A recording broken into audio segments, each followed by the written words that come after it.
আসসালামু আলাইকুম সবাইকে।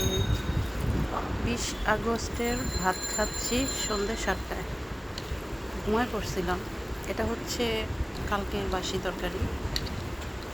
এই তো পালং শাক দিয়ে চিংড়িটা, কলমি শাক দিয়ে চিংড়িটা একটু ছিল, ওটা আমি খেয়ে নিলাম।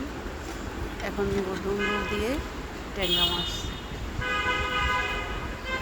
এটা সকালবেলা রান্না করেছি। আজকে অনেক সকালে ঘুম থেকে উঠেছি, তো এই জন্য সকালে রান্না করে ফেলছি। ধুন্দুল দিয়ে ট্যাংরা মাছ শেষ করে আমি খাবো আমলাও। ধুন্দুলের মধ্যে অনেকগুলো কাঁচামরিচ সিদ্ধ দিয়েছিলাম, সেগুলো খাচ্ছি সাথে।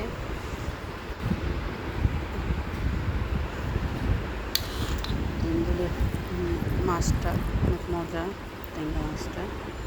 তো এখন আমডাল দিয়ে নিয়ে নিলাম।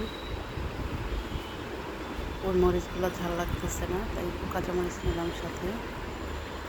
সবগুলো মাছের পেটের ভিতরে অনেক ডিম। তো আলহামদুলিল্লাহ, এই হচ্ছে আমার মাগরিবের পরের খাবার। আজকে দুপুরে ঘুমাইছি, সকালবেলা ঘুম থেকে ওঠার কারণে দুপুরবেলা ঘুমাইছিলাম। ঘুম থেকে উঠলাম মাগরিবের আগে, এখন খাবার খাচ্ছি আলহামদুলিল্লাহ।